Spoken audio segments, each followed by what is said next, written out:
is up, everybody? What's up? We are back for another episode of the Red Glare Podcast. I am Alec Miller. You can find me on at Alec Miller 0423, talking all things sports, having a good time there. And I'm joined, as always, by my main man, Paul. What's up, man? What's up, bro?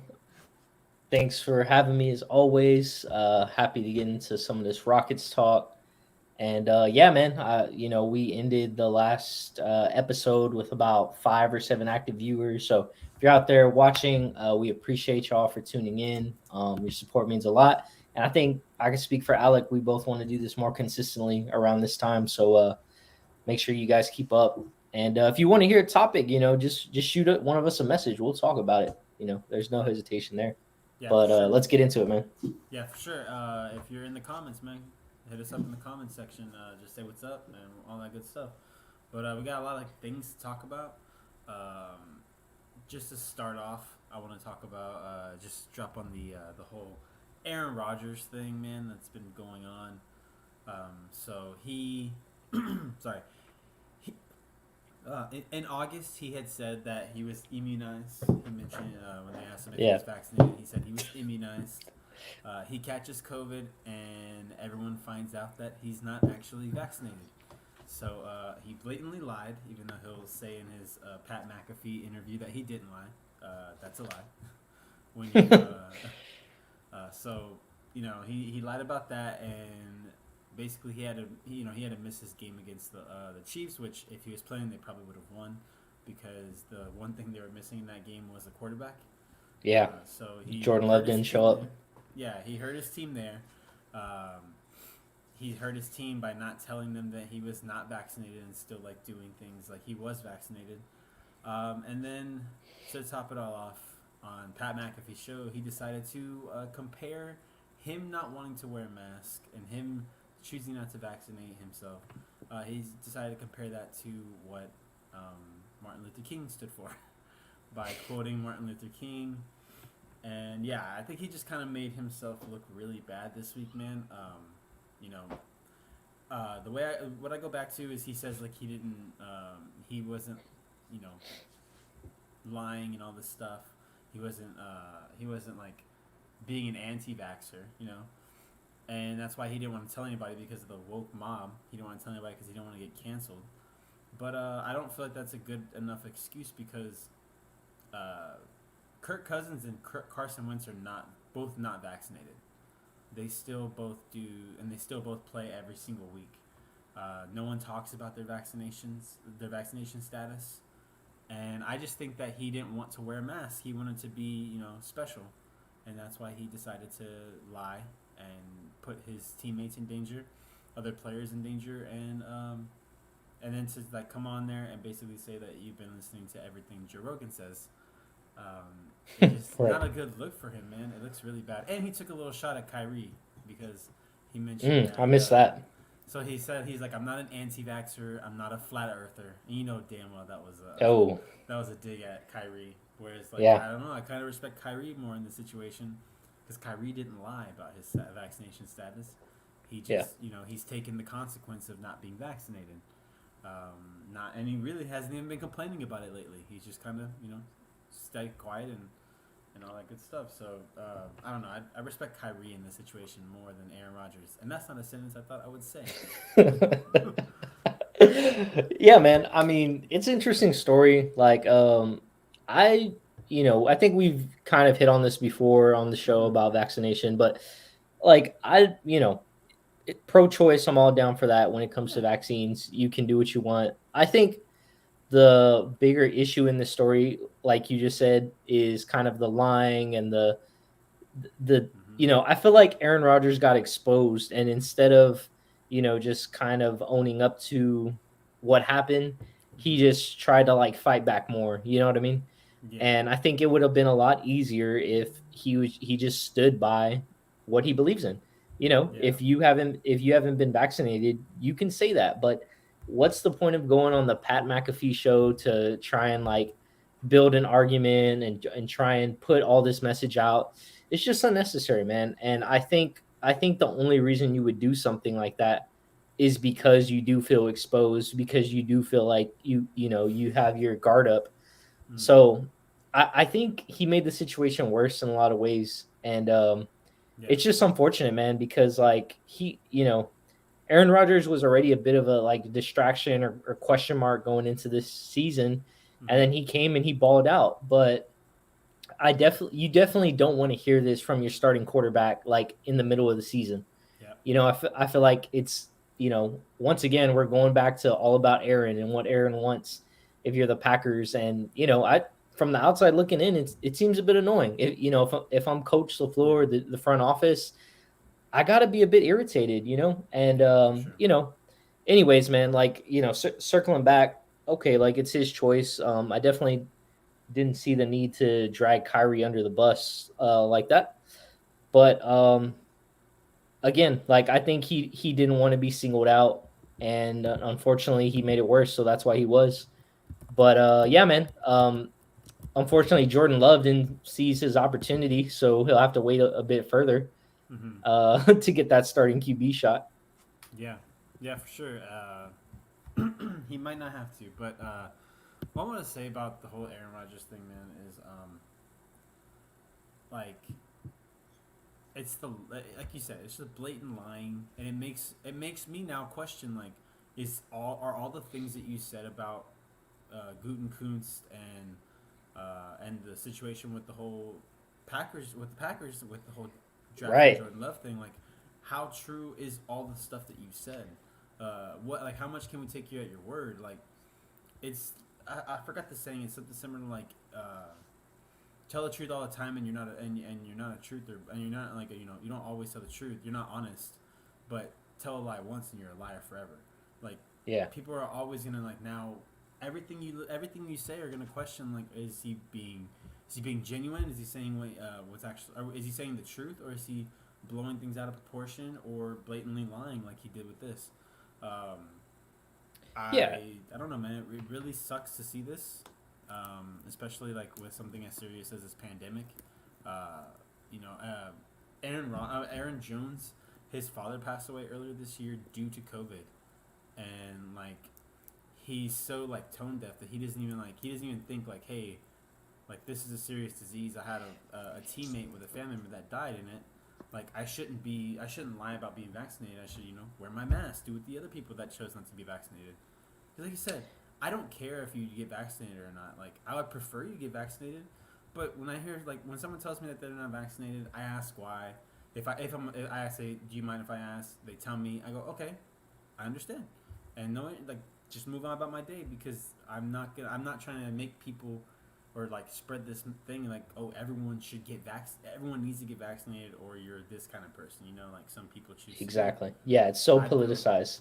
Yeah, I don't care. Like I said, prefer it. It'd be great, but at the same time, everyone has their own reasons, their own beliefs, and I can't take that away because of a vaccination. Like I said, don't make it political. It's health.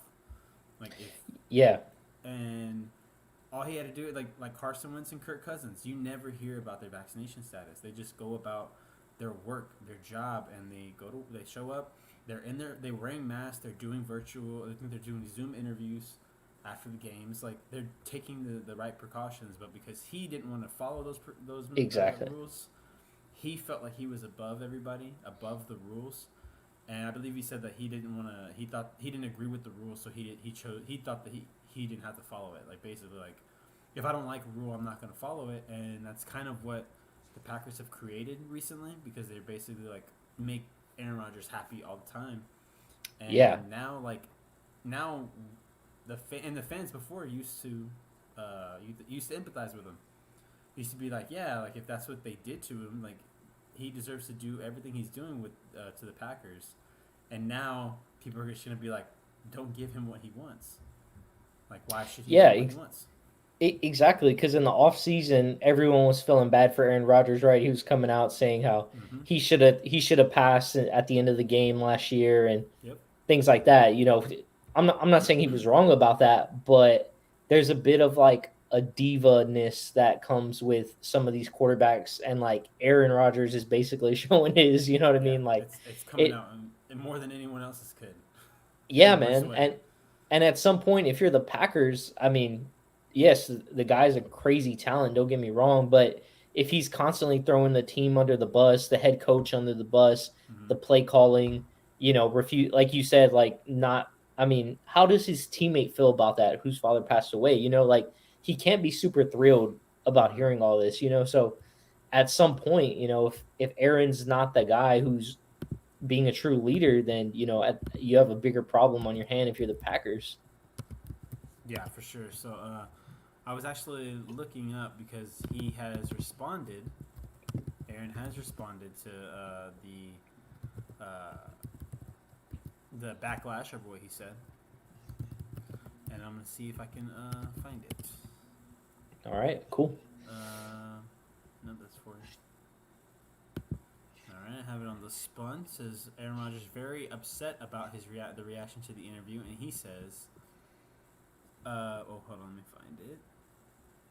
This is a source close to Aaron Rodgers. Says he knew some people would disagree with him, but he didn't know it would become the shitstorm it became. People who thought were friends are turning on him. He's upset. He's very unhappy with the response to him. And I'm trying to see. I thought I saw somewhere where it said he said basically like he is. Oh, man, I wish did I delete it? Please tell me I didn't delete it. Let's find it. I don't think I have it. Dang it. Something along the lines of like, he's sorry that he upset everybody, but he doesn't regret what he said. Like he stands by his words. So it's like Yeah. basically saying like, I'm sorry that I offended you. I'm sorry that you're offended. Yeah, on The Office, I'm a big Office fan.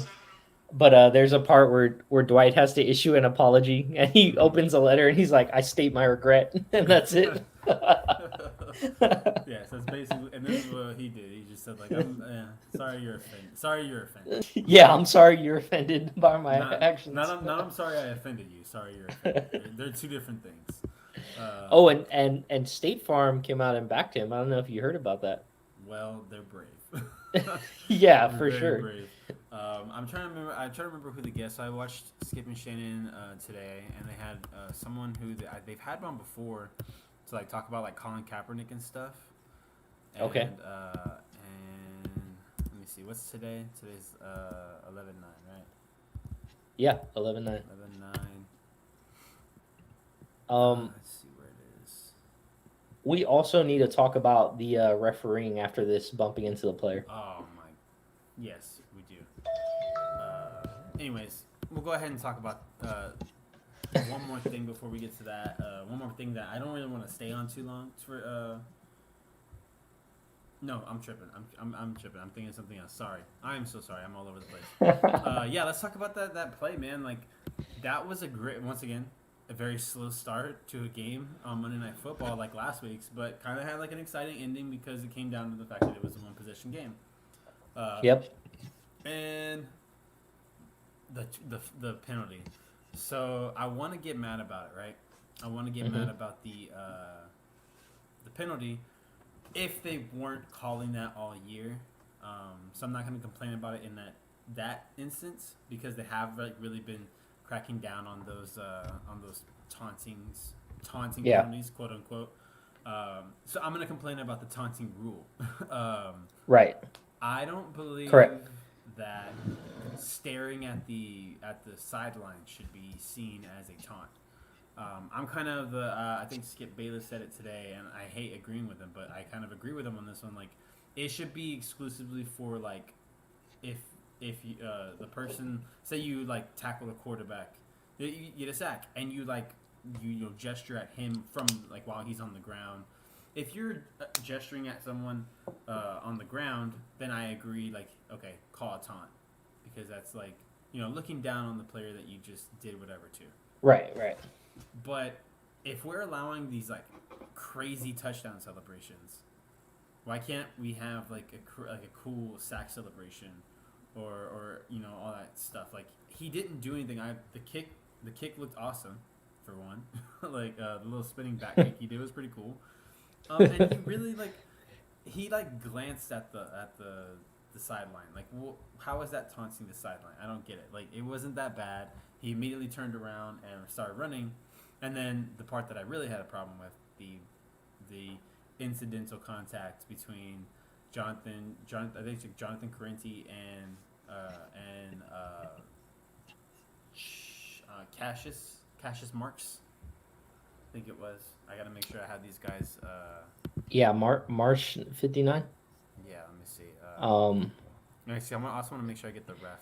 yeah, if you guys didn't see it, it's essentially a referee is just kind of hip checking a player, and then all in one motion throws his flag. Yeah. Um, yeah, it's just pretty rough So to it is watch. Cassius Marsh, and Okay, I'm trying to see if I can find the ref's name because I believe that he came out and said that he didn't like call the penalty because he ran into him, which is fine, but that's not what we want to know about. we want to know yeah, about we want to know why he clearly like tried to hip check, like basically like tried to make contact, cause contact. yeah, kind of that James Harden, Trey Yeah, Young hip he looked like he check. was trying to. It's Tony Correnti. Sorry, Tony Correnti. Okay, okay, Yeah, I mean, he looked like he was trying to draw a foul, um, basically. like draw a foul in basketball. So And then the that's not reaction with right. the flag is like he like It hip looks like checks and all in one. yeah, it looks odd, but I don't know, man. It's very weird. I think that the NBA should suspend him for a game because they make a very big deal about and players go out of their way to avoid contact with refs. Exactly. And if they accidentally bump into them, that's the rest of the game. They have to leave the game. They have to be ejected. So I feel like there has to be some like kind of level of punishment for if a referee causes contact with a player. Obviously, like incidental contact doesn't count. Like when they're in the middle of a play, that's not going to count. But anything after that, like there should be some kind of punishment. I think. Yeah. Yeah, I don't. I'm not a huge fan of the taunting rule. I wish players could be more expressive. Mm-hmm. I miss the days of amazing touchdown choreography. Joe Horn on the Saints pulling out the cell phone and stuff like that. I Mm-hmm. mean, Yeah, hell yeah, man. Like that stuff was amazing to watch. I love seeing players having fun. They're playing a game, man. Yeah, Like go out there and have the best time. I say it in all sports. Baseball, flip the fuck out the bat. You know, I want the yeah, bat to go all the way in the air. I want stare downs by the pitchers. I want all that. I want for basketball. Do all the crazy stuff, but that doesn't cause the delay of the game. Like do all that yeah, crazy stuff, man. It's awesome. And when people see the players having fun, people will enjoy watching the games even more. I feel like, absolutely. like that energy, like transfers over. Yeah, man. Well said.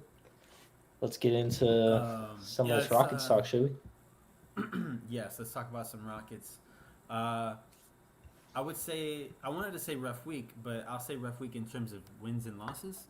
But Yeah, in terms of watching this team play, like this was a really like I think a good week to watch these guys play. I feel like we saw them grow, like right in front of our eyes. So they play. Phoenix Thursday after their game against after their second game against the LA Lakers. So we get that. Excuse me. And they're in the last leg of the away. Uh, yeah. Finally road coming home. stretch.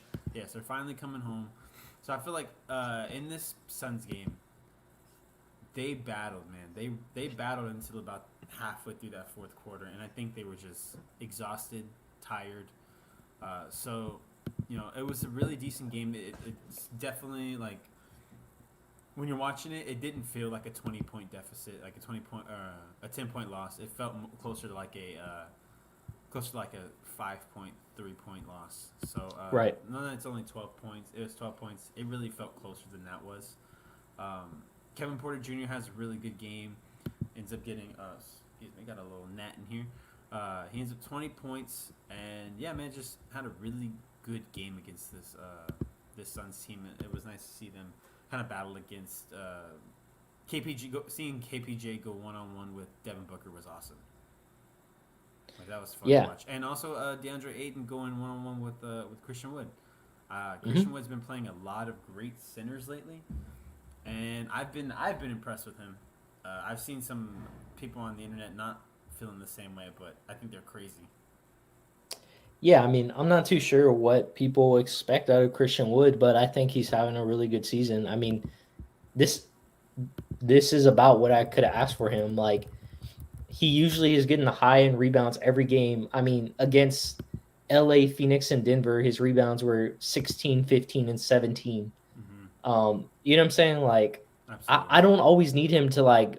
I don't always need him to score. Like, I need Jalen Green and I need Porter Jr. to always be scoring. But like, if Christian Wood isn't putting up, if he's not the leading scorer every night, I'm okay with that as long as he is getting boards, as long as he is, making some his presence felt on defense. So, yeah, man, I'm happy with C Wood. Like, I don't, assuming he continues to play like this, I don't exactly see any reason to trade him. Because I know that was also like a rumor at the end of last year and going into the season. I Yeah, he's looking solid in our rotation. So, Hmm. again, like I've had a lot of friends. They've been telling me, "Hey, man, like Rockets are looking rough," and I just, same thing we've been saying on the show. I just tell them, look, yeah, they look rough now, but look at the schedule. I'll send them a screenshot of at LA, at Phoenix, at Denver, at Golden State, and they're like, okay, you're right, I get it. So yeah, like I think, like you said, in terms of wins and losses, yeah, it's shitty. You don't want to lose. What is this? 8 in a row. Like this is like 2 weeks ago we talked about this. There was very much a possibility that this would happen. All these teams are better than the Rockets are, right? Yeah. But it happened. Now you come back. You have a much lighter schedule, and you don't have to be as I don't even want to call it stress, but game after game when you're playing the NBA's best, and you're on the road consistently, like it's gonna get to you, man. It's gonna break you down. Like you're not at home. You don't have that rotation. You're not in the same gym every day. You're doing the best you can on the road, man, and all you can do is bond with your teammates. So now that that's all over, you come back home. You got to get a couple wins in this next stretch of like 5 games. I think you got to at least win two or three. Yeah. And that's my point of view on it going forward. Yeah. I think. Excuse me. The, I saw a tweet and I think I retweeted it, but someone said that this team is fighting back against playoff caliber teams, and one of these games they're gonna get a knockout. So they're going punch for punch with them, right? Right. Like they're going blow for blow with these playoff teams, the Lakers, the Suns, the Nuggets, and the Warriors. Like once again, all four playoff teams. Those are all going. All four of those teams are gonna be in the playoffs, Hmm. and they went blow for blow with these guys. And one of these games they're gonna get the knockout.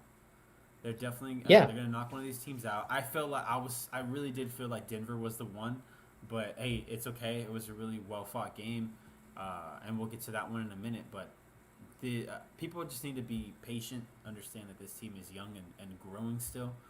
Right. One of our top players is We have I think five 19-year-olds. Like think Yeah. about that. We have five 19-year-old kids on our team. Think about when you were 19, what you were doing. Yeah, I wasn't doing anything. I was being a bum. Like I was flunking out of psychology or something. That's what I was doing at 19. We were all partying. Cut these guys some Yes. slack. Come on, man. Like We're still they're gonna partying. like to me, this team is so fun to watch because all I'm thinking about is the future, like what we have like down the line. Yeah. And we'll get to each player, like certain players individually. I want to stay on this game because I've been wanting to talk about this man for all week long. Jay Sean Tate, man. This Yeah. kid, this kid this week has had to play some of the best lockdown defense, and I feel like he's really stepped up to the plate. Every Yes, bro. every game I'm watching, he pops off my screen, man. Like he really does. Like obviously, I'm looking for KPJ, I'm looking for Christian Wood, and I'm looking for Draylon Green, and to a certain extent Shingun. But every time, like I can't help but watch Jay Sean Tate, even when he's Yeah. not like included like in the on ball defense. Like if you're watching him just doing his thing, like he's constantly harassing these guys, and I'm loving it. I'm here for it.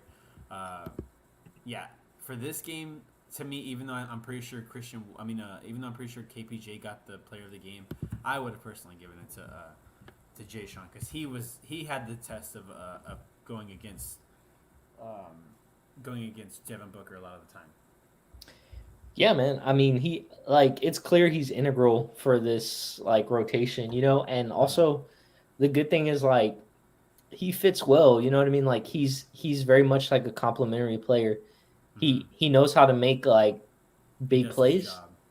Exactly. But like he's not forcing it. Like Jalen Green, like Porter Jr. and Jalen Green, like they could hit crossovers, they could do step backs, and Tate can do that kind of stuff too. But he's not consistently having to like try to do that every possession. Mhm. So yeah, bro. Like Tate is. I mean, also like we got whooped by the Warriors, but Tate was like the leading scorer and the leading person for rebounds. You know what I'm saying? So Yeah. like I liked to see that because even when the big guys were struggling, he still had a pretty consistent game, by his standards. So I think most games he's at least putting up 10 points, man, and some games getting to like 20. So Mhm. yeah, dude, the future is like super bright for that kid.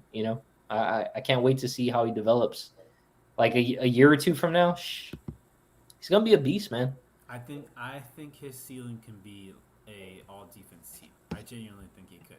If he keeps Yeah, playing this level of defense against these top guys, because that's the thing is he's at the wing position, and there's so many great wing players, and he's that perfect size where I think that he can cover 1, 2, and 3. yeah, six Uh, four. yeah, so I think every game like going forward, at some point in the year, we'll see basically where he'll just take the best player, whoever it is, on defense. Kind of like they would do with Kawhi, kind of like what they do with why am I blanking on somebody? Like Ben Simmons. Ben Simmons, they would Yeah, have defending 1 through 5 if they need to, and I think Jay Sean could do that if he keeps working and playing like he's playing lately.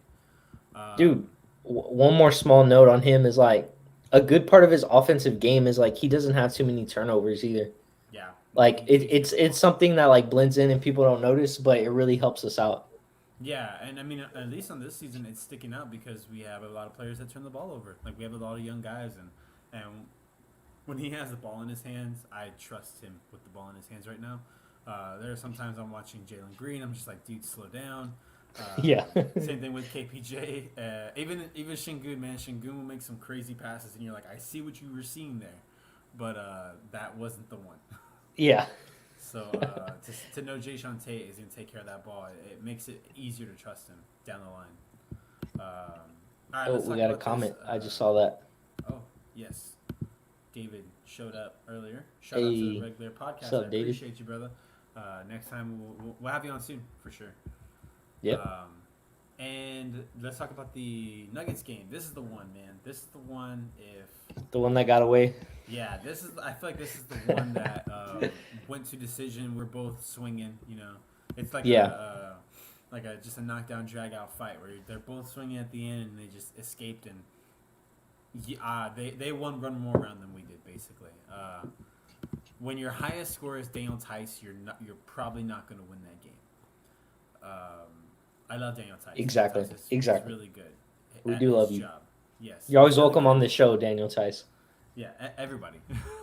Everybody will never All say a Rockets. bad thing about you. So yeah, if Daniel Tice is your top scorer, man, it's not gonna end well, especially on that team with Michael Porter Jr.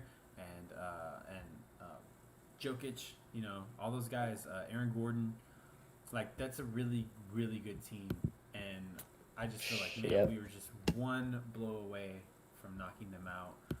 I'll go over the lines. We had, like I said, Daniel Tice leading in scoring. He was 18 with 5 rebounds. Leading in rebounds, Christian Wood, 17 and 2, another triple double. 17 rebounds, 12 points, another double double for him. And the leader in assists, unfortunately, with only 4, it's Kevin Porter Jr. We got to move that ball around more. That's not Yeah, acceptable. man. I mean, on that note, like him and Jalen Green combined for only 15 points and 6 assists. Like, I think in that situation is like, shit, pass the ball to each other, man. Like, both of you guys are gifted scorers. You didn't put up enough points and you didn't put up enough assists. Like, they got to kind of get that chemistry down in those tough games. But they're playing a veteran roster, and I think that's really why they struggled. Yeah. But yeah, Yeah, bro, like and couple more points, we might have won that. yeah, and the coach for Denver, I always forget, is it Mike Malone, Yeah, or Michael Malone? Michael Malone. Yeah, He's a really good coach. Like he's getting he to that is. point where we have to start talking to him about him like as one of the top coaches in the league. So His adjustments are yeah. right with Spolstra, maybe. Hey, and if you don't have Jokic, pushing you in the back without you watching, you're doing something right. I think that we played a Yeah, very he gets respectable away with game, that shit. because We all see I it though. would have, if Jalen, if that would have happened to one of our players, Gerald Green might have left the sideline. So yeah, man, good game, a decent game, and it's just one of those like we're gonna that one they probably I bet went home, watched the or went to the hotel, watched the tape, and you're just like, man, these if I would have just hit that shot, we would have just hit this shot, Yeah, would have been a win. But you know what? It's games like that.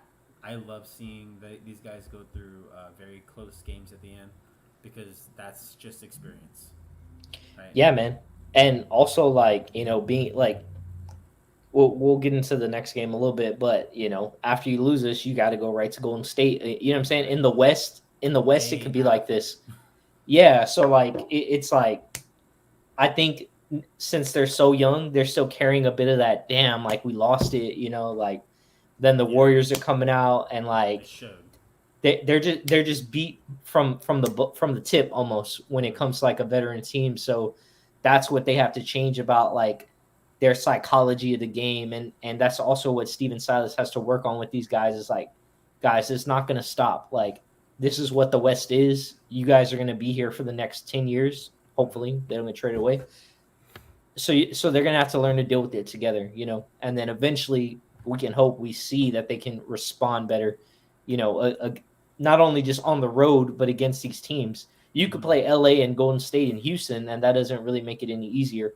But you have to pick yourself up, even if you get your ass kicked one day, and come right back and try and be consistent again. Yeah, yeah. That close loss to Denver kind of I think it bled through to the Warriors game for sure. Somewhere out, yeah, Because like that Warriors game was not close at all. It was yeah, pretty out of reach from the beginning, really. There was a point I think they were like 4 points. They were 4 points apart, and then all of a sudden, you know, Steph hits a three. yeah. He just Uh, turned it on, man. yeah, and that's just what he does. That's what that he got a 50 piece last night. Yeah, The that I kid mean doesn't stop. that's what he's been doing. He did it to Harden before all these guys even came here. I mean, we still haven't. We never did crack the Warriors puzzle. Yeah, we did, man. It's always that guy. But let's go ahead and get into that game since we're talking about it. We played Golden State in Golden State once again. A day after we played in Denver. That's a rough schedule, and these guys are gonna have to learn how to play back to backs. Yeah, I think this is their first back to back actually. So I think that's definitely played a role in their preparation for this game, and that's something that Steven Silas has to just get those guys ready for the next couple back to backs. I think each team's probably gonna have like 3 to 4 back to backs. It's not gonna be too many, but it's gonna happen sometimes. And just Silas has to just make sure that he does a little better of not letting those guys have that day after type thing. That's hard to do. That's a hard thing for a coach to do. yeah, man. Yeah, like you kind of said, like the first half was pretty consistent. I think they played well, but there's probably like I think 2 or 3 minutes before the half is when things just started like slipping, and then Yeah, in the second half it was like not even close. Like you said, maybe like a small like they closed the gap a little bit, but it never it really was like a. felt that way. I think at half it was like a 9 point game, something like that. Like it was kind of a little further. Uh, Yeah, like the last couple, like it was like back and forth, and then the last 2 minutes was like, oh shit, like this is a 9 point game at the end of yeah. that. So, but Uh, I mean, 120 to 107, not great, but the top performers you had Jay Tate had 21 points, 10 rebounds. Then you had kind of a quiet game for Christian Wood. He only had 1 rebound, 1 assist, 4 points, so not a great game for him. But leading in rebounds was cool to see. David Nwaba, he had 9 rebounds, 6 points, and then leader in assists. This is what I want to see. KPJ with 7 yeah, assists, 11 points. Obviously, want more points, but hey, when you're dishing out like that, I'm perfectly fine. with the low point total. But not a bad game. Like seeing Nwaba kind of step up is cool. With Christian Wood kind of not playing great. Once again, going 1-on-1 with Jokic will probably take that out of you in your next game. So you get he gets a pass from me at least.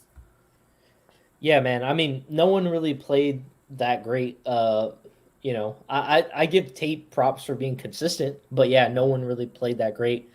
I mean, I think I'm looking here. Steph only played 27 minutes.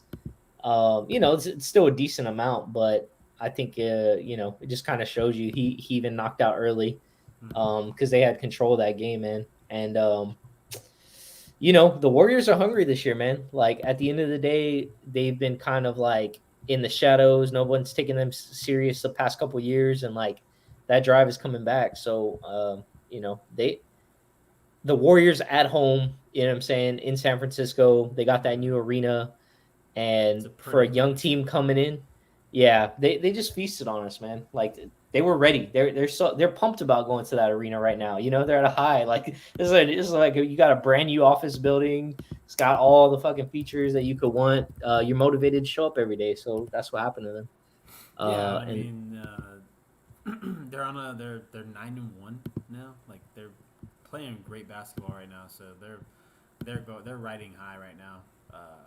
No one was. I thought they were gonna kind of struggle in the beginning and then heat up when Klay Thompson came back. But dude, if when Klay comes back, this team might be unstoppable. Because yeah, it's not man. one of those things where we don't know like, oh, a star got hurt, but they have him and once they both the two stars haven't played that much together, like a KD and a James Harden. But these guys, like we know, as soon as they come in, they fit like a glove. Steph and Clay, Yeah, bro. like one of the They're greatest duos like of all time. for sure. They're the Correa and Altuve of the NBA. Exactly, guys. So let's go ahead and look into. Oh, just point out what's up, Alexis. Thank you for joining us again. Appreciate the love, man. Let's go ahead and get into the next three games. So we have three games this week. Yep. We have, and we're coming back home finally. We're finally coming back home to Houston Toyota Center. We miss it.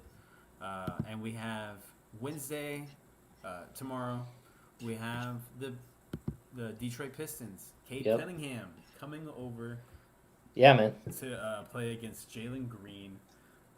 This game I'm really looking forward to. Their Las Vegas matchup was very fun. They went back at it. They went back and forth with each other. It was really fun to watch. So For I'm kind sure. of hoping for the same, and I think the Rockets finally get that second win that has eluded us so badly. Yeah, man. I think so, dude. I think this is the time. Like you've got your ass kicked by LeBron and Jokic and Steph and Devin Booker's, and when you finally see Cade, I mean, I think not even just for Jalen Green, but for the full Rockets, knowing that's like the best player on the court. Mm-hmm. I mean, I think you're pretty hungry right now, and I think this is. I don't want to call it an automatic win. It's still going to be a tough game. Detroit Yeah. wants to. Cade still wants to bust. Jalen Green, but I think this is one that the Rockets should have some control over from start to finish. And I think if you can't win against Detroit or you lose by a bigger margin against Detroit, like I think we have bigger issues. So yeah, man. But I'm expecting a dub, bro. Like it's our only shot on national TV as well. So like you got to come out. You're at home. You got to be hungry, well Yeah. rested. You know what I'm saying? Plus, there's been like the last game was on the 7th, and they play tomorrow, so they had like a day off. And I'm sure that felt good, man. Yeah, and I mean we're 1-9. They're 1-8. Like they're not any better than us in the standings, and I just feel like we're a much more talented team. Jeremy Grant is their is their leading scorer. Isaiah Stewart, their leading rebounder, and Corey Joseph, their leading assist guy. Like, I'm not really worried about any of these guys. Cade's only averaging 10 points a game. Obviously, he's only played 4, which is much different from the other guys. But he's got 10 points. Sadiq Bey, I really like, but those are two guys that I think KPJ and Jalen Green can have a really decent time shutting down and hopefully getting their own shots because that backcourt, I feel a lot better about that backcourt than Sadiq Bey and Cade Cunningham. Like I said, Cade Cunningham just hasn't had the chance to prove himself yet. He's still kind of like getting used to the game. Right. He has 4 games or 6 games less than Jalen Green has. Jalen Green, who I think a lot of people were worried about him being able to take the physicality, has proven that he can take the physicality. And that's what you're gonna get when you play against the Detroit Pistons. Like they're always like a tough team. They're just kind of like they're scrappy, you know. They always play a little tougher when you got that Detroit Pistons jersey on. So I think he can handle the physicality and lead a team to a win. I'm gonna say he gets about. I think he's gonna put it on the 20 piece. Yeah. Yeah, I think like 24. I'm right there with you. All right, and then so we're both gonna say a win there. We'll say a Yeah. win there. Next game. This is the one I hope is the upset, right? Same. Portland Trailblazers. Damian Lillard comes back to Houston, and I want to see Jalen Green versus Damian Lillard. Like this game is happening Friday, so there is 1 day of rest. I'm hoping that Jalen and Dame just put on a show against each other. Yeah. They start going 3 for 3 type things. That'd be cool. But I'm gonna say this is an upset, dude. I'm gonna say we take the team. I'm gonna see if I can pull up some of their stats. Yeah, You go ahead and their talk. records 5-5.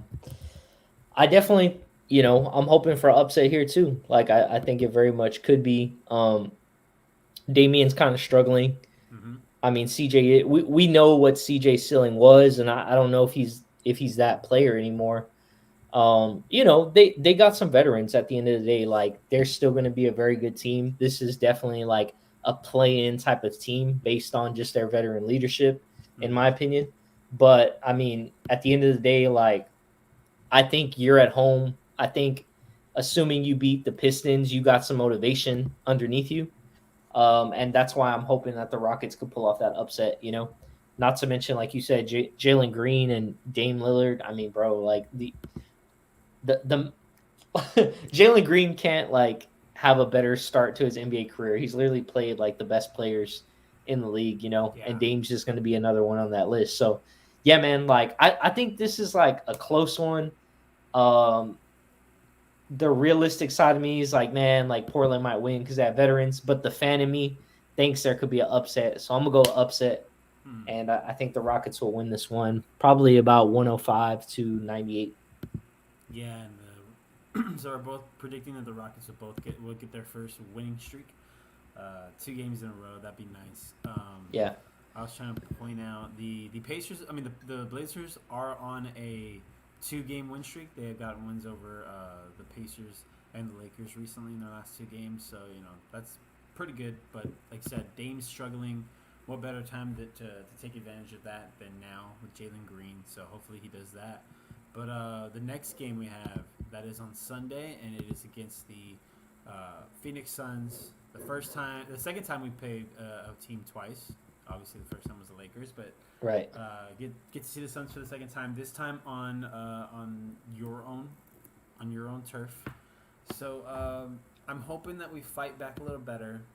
The optimist in me says I think we can pull out an upset, but I'm gonna be realistic and say we lose this game. Probably like a Devin Booker highlight show. Yeah, I mean, I think we're gonna lose it too, but I think the timing of the loss won't be so bad if because after that's a 4-game road trip again, So I think you hope you get a couple wins against Detroit and Portland, and then after that, I think you're gonna have the Phoenix loss resonating with you.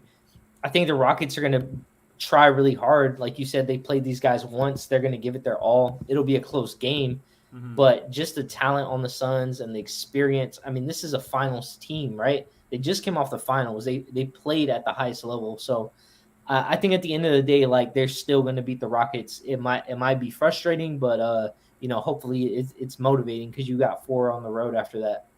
Yeah. I'm actually looking. They're actually second in field goal percentage with 47.5. That's pretty crazy. Wow. But Cool. This team is a good team. I mean, we all know that. They're still waiting for DeAndre Ayton to show up. They're 6-3 right now. Hopefully, and they have their problem they're going through with Sarver, their owner. Hmm. So so we'll see how that actually plays out. But yeah, I just don't see us winning 3 in a row. And since I'm taking that, if I didn't take the upset with Portland, I would take the upset with Phoenix. But I think that we have a better chance of capitalizing on on Portland than I do in Phoenix. Yeah. We have a question from Alexis. Appreciate it, man. How do we keep up with all these players? Is it just the love for the sport? Yeah. I mean, when you love sports, like I'll catch myself at work just like looking up stats, like just looking at the see. Like I looked to see who was like leading in points today, and it's KD, by the way. I just like see who's leading in sports. I like keeping up with all that stuff, and yeah, it's just loving the sport and watching it every day. Basically, like at the moment, I have the U of H game on my phone. I have Philadelphia and Milwaukee on in the background. Like it's just if you love it, if you want to have it all around you, it's the same with anything. You know, the more you love it, the more you just know about that subject. Yeah, man. I mean, I agree with that. Like, I text my grandma like an hour ago. I was like, "Hey, there's a game on TNT tonight. If you need something to watch, just small things like that." And I think I'm just like a fan of like following the journeys of players. Like seeing how they progress. I think something about that is like very fulfilling for me. Yeah. And whether they're trying to just make it in the NBA or like pursue a championship, both can be equally satisfying. So I think that's why like I'm able to remember players and like kind of what they're going through. Mm-hmm. But yeah, that's just my opinion. Yeah, so like I just recently started that with basketball, like kind of paying attention to what players are doing. But I did it for a long time in football. Like I still remember like years back when guys like Blake Bortles and Jake Locker were all getting drafted in the first round, and I remember like following their stuff and just being like, man, like are these guys are they gonna succeed? Obviously not. They But didn't. like I always have those guys in my head, like have different Yeah. guys in my head, and just remember like I watch the draft every year for the NFL. Like every year, I watch the entire draft, first round through the 7th round, all the way, and try to remember different guys like through like as I'm watching the different games because I enjoy that journey as well. And would you say it makes the game better as like a couple years down? Now you're seeing some of these guys from the Mm-hmm. draft playing, right? Exactly. Like dude, when Zach Cunningham was like starting to like, even though he's like kind of had a problem, but in the NFL, Zach Cunningham, I remember like at one point no one knew his name, but he was leading in tackles for the year. I think it was like his second or third year in the NFL, and I was like, dude, he's been doing this for like years, and no one like obviously believes you. So yeah, just different guys like that. But I'm starting to do it more with basketball. Like this is kind of the first class that I've really paid attention to see like what happens to them all. Yeah. Like Josh Giddey. All of a sudden, Josh Giddey's like super popular. I don't know if you've seen like everyone. People keep talking about Josh Giddey, but Scotty Barnes. We were just Yeah, that's who I was saying thinking. I was like, that guy, like he's making plays out there, man.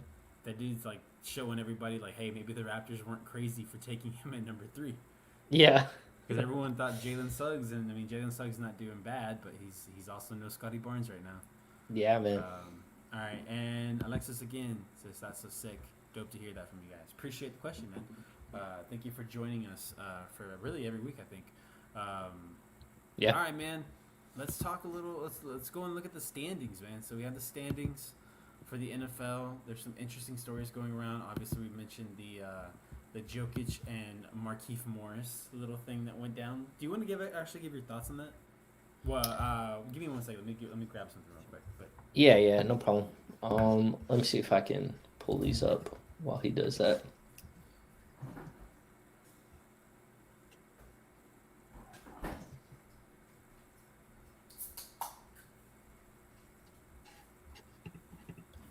And are you gonna put the standings on your screen? Yes, I'm gonna go ahead. Okay. And start. Okay. Cool. Cool. Cool. I got it. I got it. Yeah. Tell me about No. what you thought about the whole Jokic thing. Like, were you like angry? Did you not really care? Were you like, yeah, that's what happens whenever certain things happen in the NBA? Like, what was your first thoughts? Um, I don't know, man. Like Jokic is he kind of gives me this impression of like he kind of is like one of these guys who like flails a lot, you know what I'm saying? Like Yeah. just with his body and like so yeah, like when it first happened, I mean, I don't know. I didn't like overreact. But then like when he shoves, I don't know, man. Like I think Jokic is trying to still prove his like toughness a lot in the NBA, you know? Yeah. Because bro, like Jokic throws a lot of shots, but he also takes a lot of shots. And that just might be like every NBA big man. But Yeah.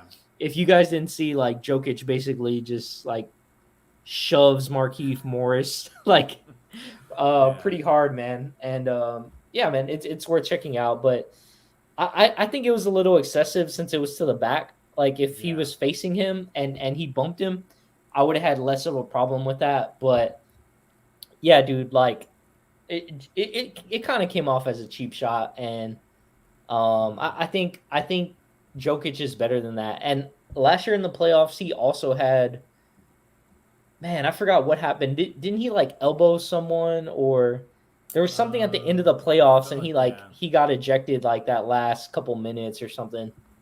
I'm So yeah, man, I think he needs to work on that a bit. yeah. I'm gonna see if I can find that. He's an excellent player, man. You just can't like lose your temper like that. No, yeah. When you're the thing is like you know it's not it wasn't even a close game. Uh, Yeah, like it wasn't even a exactly. close game. It was no reason. So it's like you know you don't really like make that big of a deal because it didn't affect the game that much. But yeah, like you have to. And he said it in his interview. Like he can't be doing that. He's not that guy. That's why maybe You're not that guy, pal.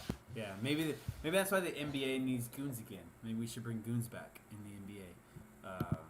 But I didn't love it.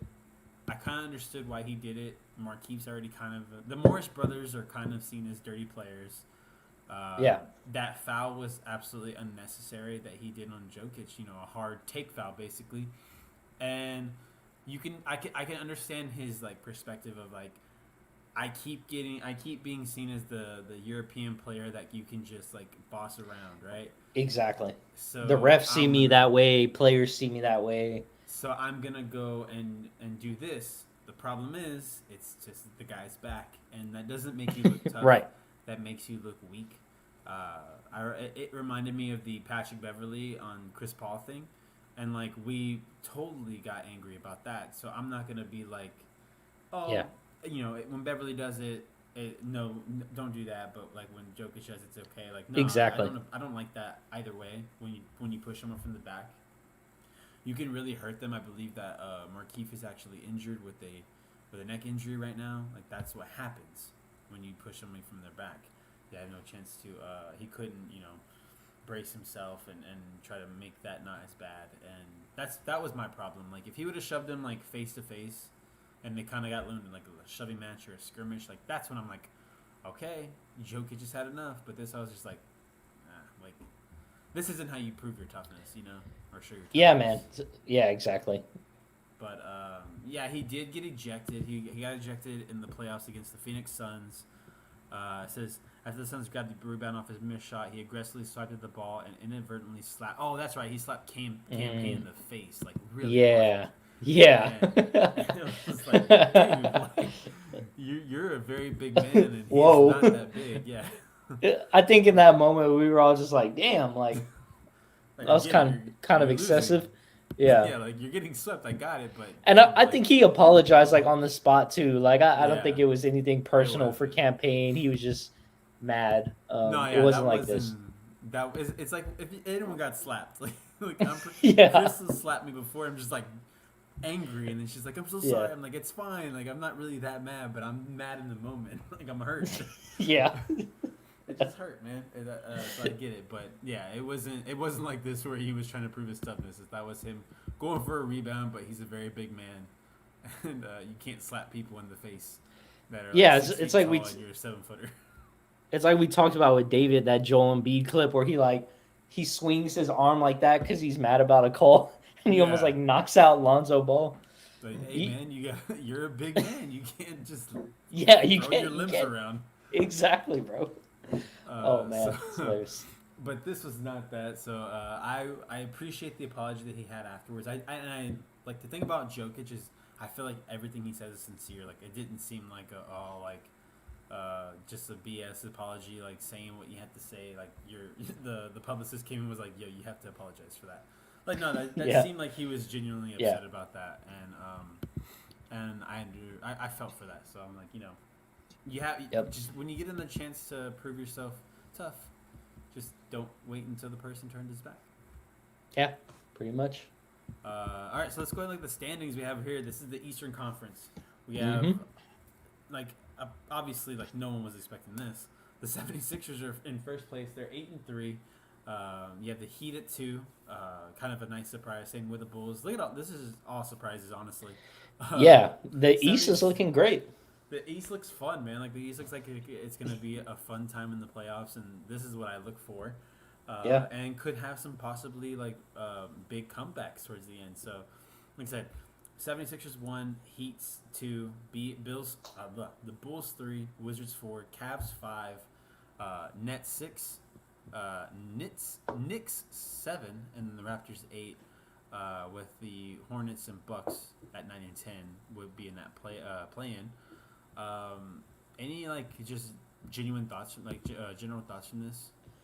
yeah. I think Washington and Cleveland probably aren't going to be there in the playoffs, but um, I think I think it's an exciting time for Washington. Like you just Mm-hmm. moved on from Westbrook, and like you find yourself back in the winning column, and that's got to feel good, man. Like it's especially, it's just got to feel good for that whole team, to Yeah. know that, I'm sure they all love Westbrook, but they're seeing that they could do it without him, and maybe even better. Yeah.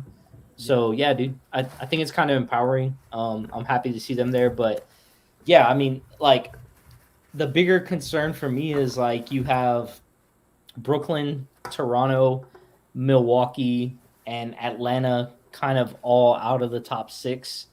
So, I'm kind of looking for at least two of those teams to take the spots of the Cavs and the Wizards, because I think that's just short-term success from those two teams. Mm-hmm. But yeah, that's my thoughts on the East in general. I think the Raptors are going to be pretty good, man. Like if Scotty Barnes keeps playing on that level, I don't think they'll go deep in the playoffs, but I think they're going to be a pretty good regular season team and probably like a 6 seed if they keep Mm-hmm. playing at this rate.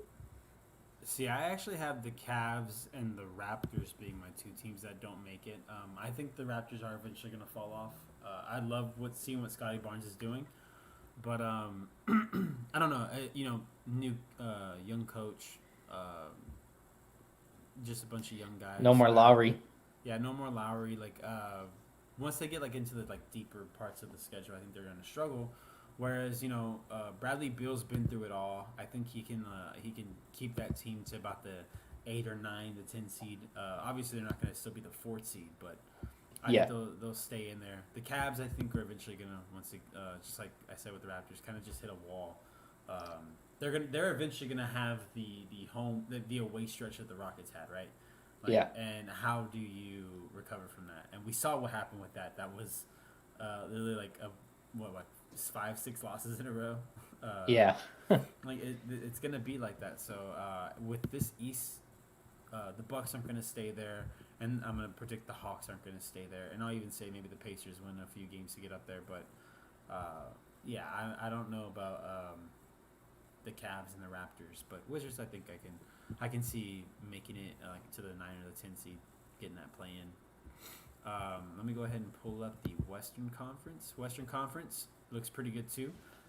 Yeah. Looks pretty similar to what we had last year, with maybe a surprise here and there. Number one, we have the Warriors. That's my big surprise. Warriors 9-1. Jazz are 7-3. At number two, same with the Mavs at number three. You have the Suns at 4, Grizzlies at 5, Nuggets 6, Clippers at 7, Lakers 8, Blazers 9, and Kings 10. This is one that I think I actually see holding out. Probably, maybe like just some switches, here Yeah. and there. But I think this will be your ten playoff teams. Maybe the Timberwolves sneak in. Maybe the Spurs, but the Thunder and the Rockets. I'm hoping the Rockets go on a big run, but realistically, this is probably exactly what we'll see in the playoffs this year. Yeah, I mean, you pretty much hit the nail on the head. Like with the Rockets, I think the best case scenario is you get the 10 seed. Yeah. You'd have to go on like a drastic winning streak, to get anything higher than that. Like I'm talking like 10 games in a row. But yeah, I mean, I think as the season has played out, now that for sure the Rockets didn't really win any of those games on the road, yeah, you're probably looking at them, not making the playoffs as a very much a possibility. But like you Mhm. said, I think the only like question mark I have is Sacramento, but everyone else looks fine. In Yeah. my opinion, like it's the same teams every year in the West. Like sometimes a different one gets in, sometimes a new one becomes powerful, like the Suns. But Hmm. for the most part, like who are we talking about every year? The Jazz, the Warriors, the Mavs, the Lakers, the Clippers, the Nuggets. Right? Like it's the same people. It's just a different order. So I'm totally with you. I think this top 10 is actually pretty solid. Yeah. The one I think the Warriors might when especially when Clay gets back, they might end up being considering how they're playing now. They might end up being the one seed throughout the entire playoffs. And they could Uh, use it, bro.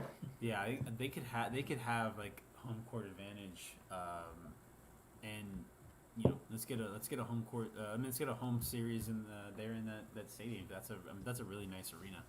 I really do enjoy that arena. I hate how I much want I to love go, that. man. I I want to hate how fucking much go. I love that arena, because I don't like the Warriors at all. Bro, it But just makes damn, I Toyota go seem there. so outdated. Like, Toyota does. I feel like we should have a discussion one of these days about how outdated the Houston stadiums are. I feel the same way yeah, about the Texans and the Rockets too. I thought all that was gonna change with Tillman, but it still seems the same from what I could Yeah, tell. yeah, it's unfortunate. Out of these 10 teams, who do you think is gonna like what's gonna be your one big change? I'm gonna go ahead and say mine. I think that the Grizzlies finish in top four. I don't think they'll be bottom five. I don't think they'll be the bottom half of the thing. I think that John Morant is playing really great basketball right now. That's a young core over there. They're only going to get better, and they're kind of like my team that I really want to see get a home court, get like a home series. Like have home Right. court for one of the series, because it's so hard to play in Memphis. Uh, Memphis is just one of those places that just it's so hostile when you're playing there. Yeah, man. I mean, I can't really I can't really point one out to be honest. Like I think what you said is a good one. Like Memphis could kind of be that surprise because everyone else, like both LA teams, I mean, I think the Lakers might rise up a bit, but like the Mhm. Clippers are kind of where I expect, if I'm being honest, like six or Yeah. seven seed. You know what I mean? The Mavs have been a nice surprise. Like we'll see if they can sustain that. But yeah, I can't really draw one out. I like what you said about the Grizzlies though. All right, man. And then before that, I want to do like we did last time, just kind of look over some. So go ahead and stop sharing. Look over some like players and what they're doing right now, like front runners for for MVP. I want to look at the Yeah. top five guys and see how they're doing. Let me look up the NBA rankings. All right. Yeah, man. Because Yeah, man. there's some really good players these first couple weeks. Yeah, I think Philly deserve, just a small nugget. I think Philly does deserve a lot of credit for still being in the one seed right now after all Yeah, their drama. absolutely, man. Like I think they've been playing so well. Like even now, like they're hanging with this tough Milwaukee team. Obviously, Milwaukee's not playing up to par, but we figure that's gonna change. Yeah, Uh, yeah, they'll I get more think serious as the season goes on. yeah. There's the thing is championship hangover, right? Like Yeah, you're happy, you're still enjoying life right now, but like right around like yeah. Christmas time, you're gonna they're gonna It's flip like, that switch. all right, let's Because get I back think to they're work. still probably the best team in the West. They really didn't change much. They brought it. They're kind of like they did exactly what the Bucks did in football this year. Kind of just bring everybody back. Let's run it back, type deal. So It's gonna be a great playoffs in the East. Like the Mhm. Bucks, the Heat, the Sixers. I mean, it's gonna be fun, man. yeah. So I have the top front runners for MVP right now. At number one, you have Steph Curry. He's actually averaging right here. He's averaging 27 points a game, and with 6 assists, and obviously like, not very many rebounds, but that's okay. Yeah, 27.6 points, man. That's really good, and he's probably been like the standout this year for these last couple weeks. He's been Yeah. coming on, just lighting up teams, and kind of looking like old Steph, and it's been fun to watch for sure. Yeah, Nikola Jokic, he's averaging 25 points. He's averaging 25 and 13 rebounds, so averaging a double-double.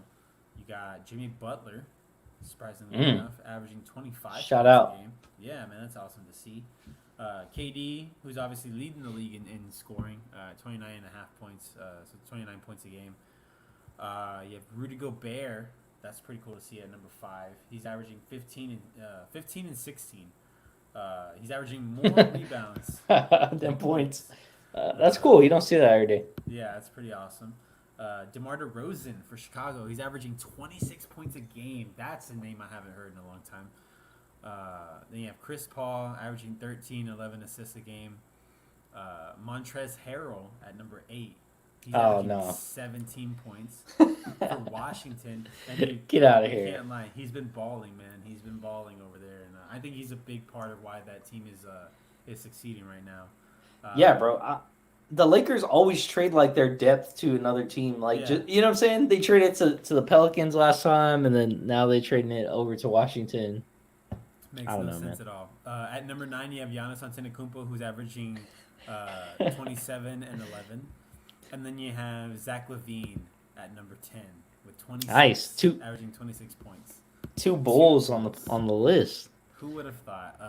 That's a team that I still haven't like sat down and watched yet, and I think I need to do it. Like I'm starting to. Yeah, feel like I'm I need missing like something. I need like a good matchup. Like, I want to see them on national TV against Yeah. like a Denver or somebody, like a squad. You know, I don't want to see them play like LA, like top heavy with stars. I want to see them against like another squad to see Yeah, how let me they see. really do it. Their next like game, the next couple of games they have. Let's see, tomorrow they have the Mavs tomorrow. That would be a good game, but it's not national TV. Let's see if I can find their next national TV game. Man, who would have thought we'd be talking about the Bulls on Oh, national TV? Friday, Bulls Warriors. That's a game. Oh, I would bro, watch. fuck yeah, that's a a game I'm must definitely watch. gonna watch. Must watch right there So for there we sure. go. I got my game. I got what I'm doing on Friday. I'm not doing anything Yeah. else. Yeah. So let's go ahead and head out. Call it a night. Thank you, Alexis. Thank you, David, for tuning in. I really appreciate My that. dogs. You can find me on Twitter at AlecMiller0423. If you guys haven't followed me, go follow me. I talk all things sports there, man. And then also go to my TikTok. I go on my TikTok, Houston Sports Guys. I need to get back on it. I'll probably get back on it and talk more Rocket stuff. But yeah, Houston Sports Guy on TikTok. Hit me up and let them know they can find you, man. Yeah, bro. Y'all could find me in a number of places, but where I want you to connect with me right now is on Twitter. So follow me on Twitter at Podcast Paul. That's where I need to get popping. But I appreciate everyone coming in. Alexis, David, Robert, Edgar, all y'all who have been tuning in, all of our boys, we appreciate that shit a lot, man. Oh yeah. And if you ever have some questions, you ever want to come on the show, even for a little bit, hit us up, man. Absolutely, hit us up. Hit up the DMs. Alexis is GG boys. GG. GG guys. All right, we're gonna be out of here. Peace out, guys.